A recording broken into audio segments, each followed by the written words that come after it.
રક્ષાબંધન પર ઘરે જ બની જાય એવી મીઠાઈ આજે આપણે ઘરે બનાવી રહ્યા છે। તેના માટે જોઈશે 1 કપ દૂધ નોનસ્ટિક ગરમ કરી દીધું છે। દૂધને ગરમ કરેલું છે, રૂમ ટેમ્પરેચર વાળું કરીને રાખ્યું છે। હવે દૂધને ગરમ કરીશું, ગેસની આંચ ફાસ્ટ કરી દઈશું।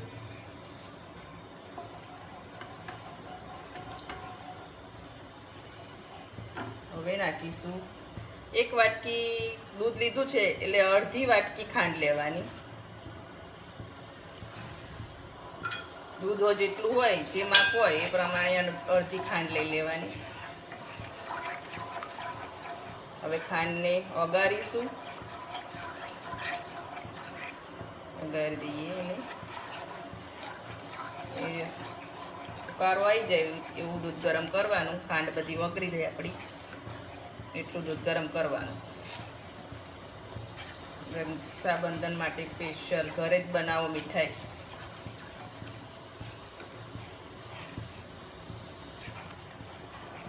દૂધ ગરમ થવાયું છે જો, અને ખાંડે ઓગળી જવા ગઈ છે। ઉકાળો આવી ગયો જો, એક ઉભરો આવી ગયો છે।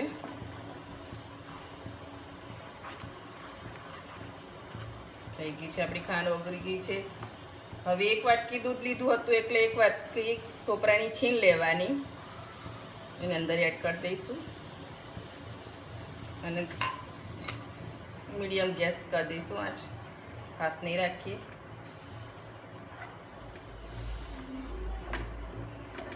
હવે એને મિક્સ કરી લઈશું બરાબર। હવે જ્યાં સુધી ટોપરાની છીણ અને દૂધ મોઇસ્ચર ના છોડે ત્યાં સુધી આપણે એને ચલાવવાનું।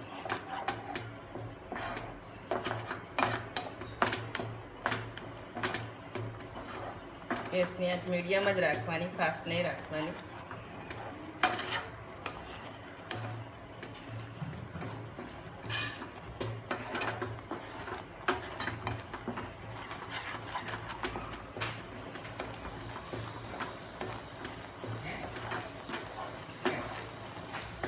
આવી રીતે હલાવવાનું જ્યાં સુધી પેન ના છૂટે। ઘરના જ ઇન્ડિયન ઘરમાંથી જ મળી જતું હોય છે બધું સામાન, દૂધ, ખાંડ, ટોપરાની છીણ અને મિલ્ક પાવડર। જો આમાં તમારે મિલ્ક પાવડર નાખવો હોય તો મિલ્ક પાવડર નાખવાનો, અને જો મિલ્ક પાવડર ના નાખવો હોય તો એ અડધી વાટકી જેટલા કાજુ લઈને એને મિક્સર જારમાં પીસીને એનું પાવડર બનાવી દેવાનું। નહીં તો બહાર માવો મળે જ છે, મોળો માવો લાવીને શેકીને નાખી દેવાય। પણ આપણે મિલ્ક પાવડર નાખીશું, કોઈ પણ કંપનીનું હોય ચાલે, પણ એ આ બધું પાણી શોષી લે ને દૂધનું મોઇસ્ચર પછી નાખવાનું છે। જ્યારે પેન છોડવા માંડે આપણે ત્યારે નાખીશું। મોઇસ્ચર બધું ખતમ થઈ ગયું છે જો, અને આપણું ટેક્સચર બધું પૂરું પડી ગયું છે। પેન છોડવા માંડે એટલે આપણું થઈ ગયું, સમજી લેવું। જો આવું પૂરું કરી દેવાનું। 1-2 સેકન્ડ આપણે ફેરવીશું જેથી આજુબાજુમાં મોઇસ્ચર હોય એ થઈ જાય સરખું। જો આવતી પેનને ચોંટે નહીં એવું જોઈએ, અને જો ચોંટતું હોય તો થોડી 1-2 સેકન્ડ રાખી દેવાનું, પણ એકદમ એ કરી દેવાનું। આ સ્ટેજ ઉપર હવે આપણે ગેસ બંધ કરી દેવાનો। ગેસની આંચ બંધ કરી દઈશું અને હવે નાખીશું 4 થી 5 ચમચી જેવો મિલ્ક પાવડર।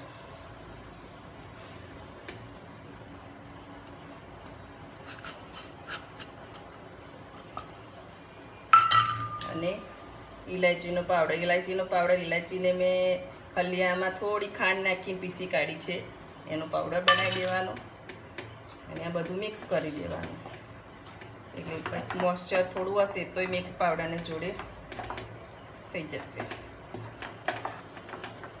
ગેસની આંચ બંધ જ કરી દીધી છે આપણે।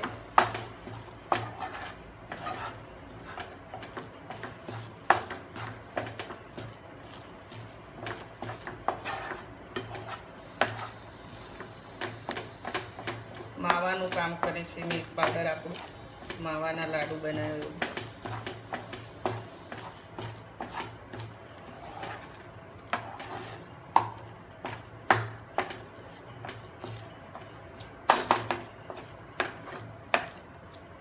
અને ઠંડુ થવા દઈશું. હવે ઠંડુ થઈ ગયું છે આપણું મિક્સર. થોડું ઠંડુ થવા દેવાનું, બહુ ઠંડુ નહીં થવા દેવાનું. અને પછી હાથમાં લગાવી દેવાનું ઘી, જેથી ચોટે નહીં મિક્સર આપણે. અને પછી તમારે જેટલા સાઈઝના બનાવવા હોય તે પ્રમાણે લેવાનું.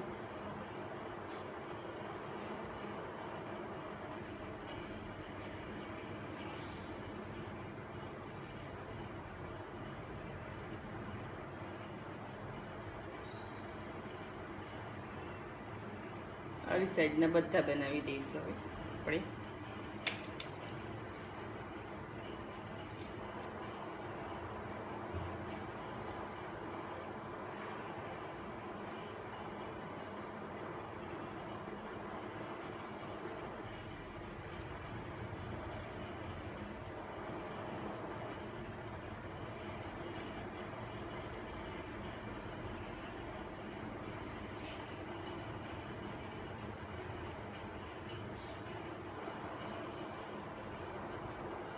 માપ રાખવું હોય તો તમારે કશાક ચમચીનું માપ રાખી શકો છો તમે.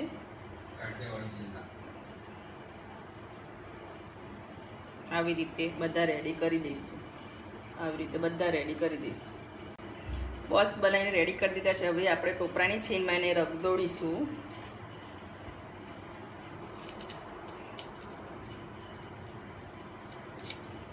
આવી રીતે બધા કરી દઈશું.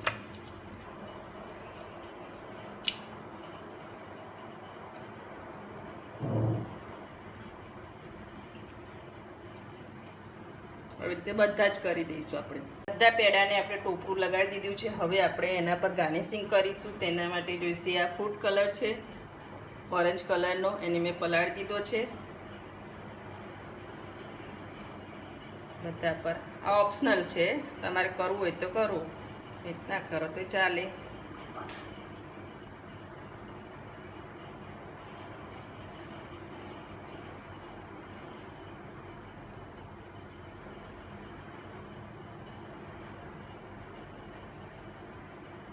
આવી રીતે બધા પેડા ઉપર આવી રીતે ઓરેન્જ કલર કરી દેવાનો.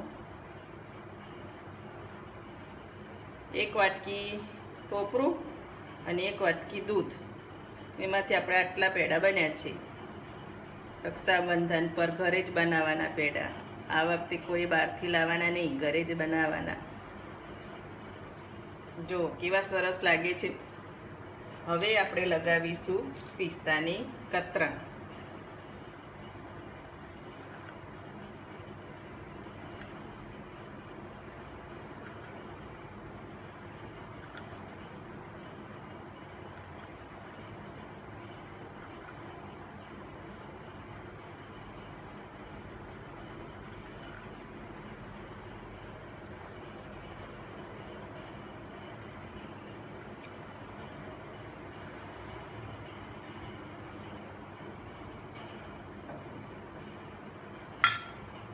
અને લગાવીશું કેસર. કેસરના તાંતણા મૂકીશું. ઓપ્શનલ છે, જેને મૂકવા હોય એ મૂકી શકે.